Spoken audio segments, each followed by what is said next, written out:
Este año 2010 inició con un terrible temblor en Haití, seguido por uno no menos fuerte en Chile. ¿Sigue México? Víctor Cruz Atienza, sismólogo de la UNAM, del Instituto de Geofísica de la Universidad. ¿Por qué es tan difícil, imposible de hecho, predecir temblores como los que acabamos de ver en Haití y en Chile? Bien.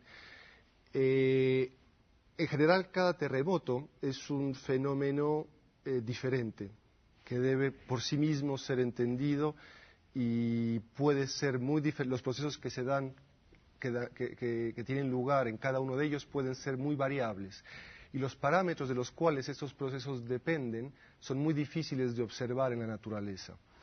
¿Por ejemplo?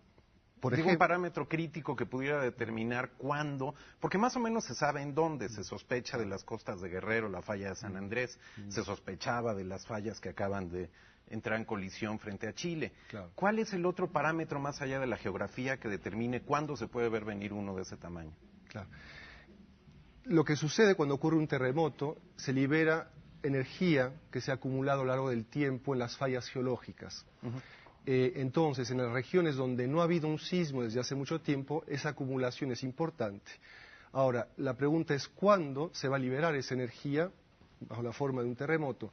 Para eso deberíamos ser capaces de observar, de saber cuáles son la resistencia que opone las fallas geológicas a este esfuerzo, a esta energía acumulada, que es lo que evita que el plano de falla se mueva, es decir, que haya la ruptura.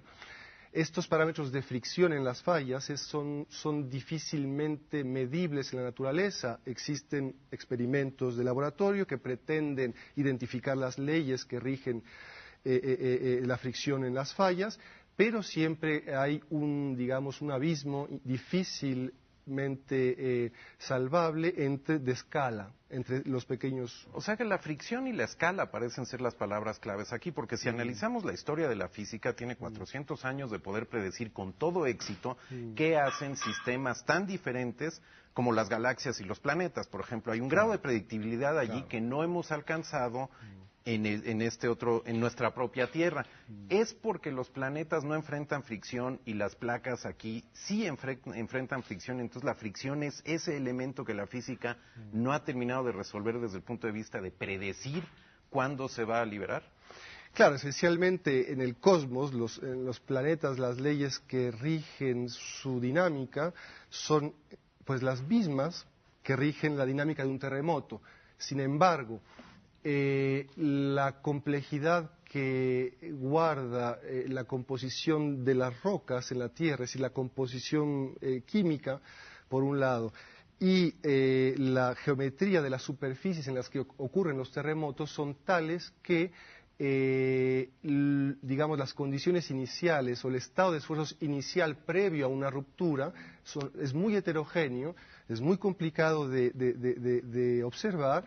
Y es precisamente eso, junto con la distribución de los parámetros de fricción que mencionamos, los que van a determinar si un terremoto se va a propagar grandes distancias y por lo tanto será uno grande o si va a romper solo uno pequeño. En fin, sí, podemos decir que en gran medida son los parámetros de fricción más la heterogeneidad del campo de esfuerzos inicial asociado a esa energía acumulada. Y además es el hecho de que son relativamente infrecuentes. Si sucedieran terremotos de gran magnitud en zonas densamente pobladas con mucha mayor frecuencia, habría más casos que analizar, ¿no es así?